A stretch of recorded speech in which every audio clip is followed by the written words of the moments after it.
Dear students, आज हम पढ़ेंगे क्लास 8 का इंग्लिश ग्रामर चैप्टर 4। लेसन का नाम है प्रोनाउन। प्रोनाउन को हिंदी में बोलते हैं सर्वनाम। सबसे पहले हम पढ़ते हैं कि सर्वनाम क्या होते हैं। What is a pronoun?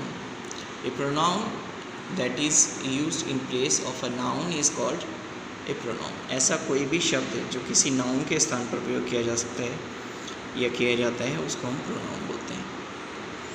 Pronoun के कई प्रकार हैं, जिनमें से सबसे पहला प्रकार जो दिया हुआ है वो है पर्सनल प्रोनाउन। पर्सनल प्रोनाउन जो होता है उसको हम हिंदी में बोलते हैं व्यक्तिवाचक सर्वनाम। व्यक्तिवाचक सर्वनाम यानी नाम से ही पता चल रहा है कि ये व्यक्तियों के लिए यानी इंसानों के लिए इन सर्वनाम का प्रयोग होता है, इन प्रोनाउंस का यूज़ होता है। इसमें पर्सनल प्रोनाउन जो होते हैं उन्हें हम 3 तरीके से डिवाइड कर सकते हैं, यानी 3 कैटेगरीज में डिवाइड करते हैं। सबसे पहला होता है फर्स्ट पर्सन, जिसमें आते हैं आई और वी। ये दो जो नाउन्स होते हैं या प्रोनाउन होते हैं इन्हें फर्स्ट पर्सन प्रोनाउन कहते हैं।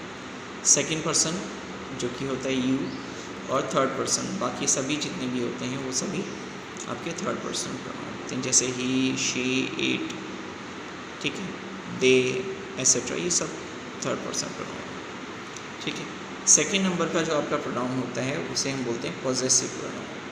पॉजेसिव प्रोनाउन जो होता है वो आपके अधिकार को रिप्रेजेंट करता है, जैसे आई हैव,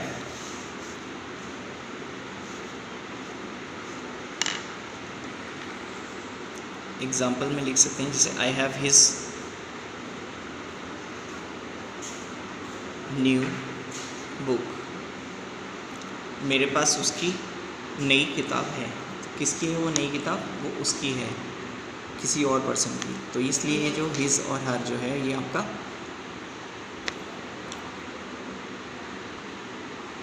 पॉजेसिव प्रोनाउन में आएगा। ठीक है, ये इसका एग्जांपल हो गया। फिर इसके बाद थर्ड है आपका रिफ्लेक्सिव प्रोनाउन। रिफ्लेक्सिव प्रोनाउंस जो होते हैं उनमें सबसे ख़ास बात ये पहचानने के लिए है कि उसमें सेल्फ, SELF, सेल्फ लिखा होता है लास्ट में। जैसे कि the boy looked at himself in the mirror. The boy looked himself in the mirror, यानी उसने खुद को शीशे में देखा। ठीक है, रिफ्लेक्सिव और एम्फेटिक प्रोनाउंस जो होते हैं ये काफ़ी हद तक सिमिलर होते हैं, दोनों में ही लास्ट में सेल्फ लगा होता है। लेकिन इनकी पहचान कैसे हो सकती है कि जो रिफ्लेक्सिव होंगे उनमें सेल्फ जो आएगा वो वर्ब के बाद आता है।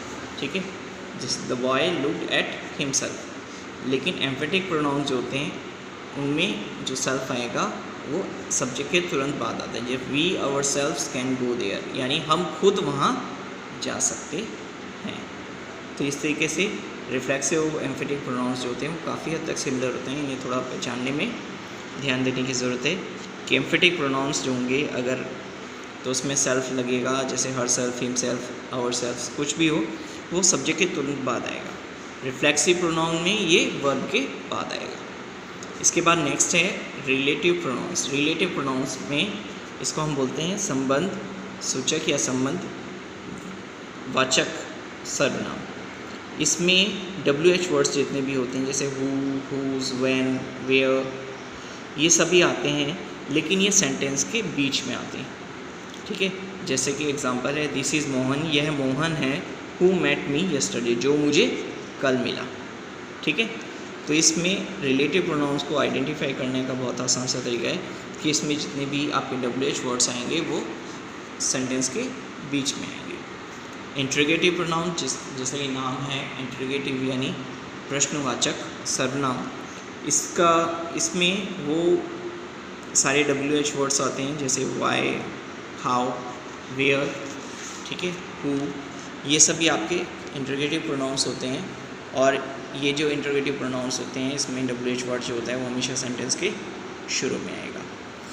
तो रिलेटिव प्रोनाउन और इंट्रोगेटिव प्रोनाउन में सबसे बड़ा डिफरेंस क्या है कि रिलेटिव प्रोनाउन में WH वर्ड्स जब आएंगे वो सेंटेंस के बीच में आते हैं, और इंट्रोगेटिव प्रोनाउन में वही WH वर्ड्स सब्जेक्ट के सेंटेंस के स्टार्टिंग में आते हैं। इसके बाद है इंडेफिनिट प्रोनाउन। इंडेफिनिट प्रोनाउंस होते हैं जिसको हम बोलते हैं अनिश्चयवाचक सर्वनाम। इसमें क्या होता है कि ये इस तरह के प्रोनाउंस होते हैं जो निश्चित नहीं होते, ठीक है। इसमें आते हैं ऑल, एवरी, ठीक है, सम, ये सब इसके एग्जांपल्स हैं, ठीक।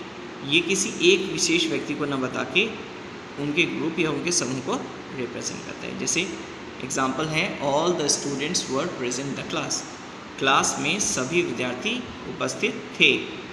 कोई एक की, किसी एक की बात नहीं हो रही, क्या बात हो रही है, जितने भी विद्यार्थी थे वो सारे के सारे उपस्थित थे। तो इसलिए जितने भी ऑल, एवरी, ये वर्ड्स जो होते हैं वो आपके इंडेफिनिट प्रोनाउंस में काउंट होते हैं। इसके बाद नेक्स्ट एग्जांपल है डिमोस्ट्रेटिव प्रोनाउन। डिमोस्ट्रेटिव प्रोनाउन को हिंदी में आप बोलते हैं संकेतवाचक सर्वनाम, ठीक है। एक ऐसा सर्वनाम जो किसी भी चीज़ को रिप्रेजेंट करता है लेकिन उसको पॉइंट आउट करते हुए, उसकी ओर संकेत करते हुए, तो वो होते हैं हमारे सारे डिमोस्ट्रेटिव प्रोनाउन।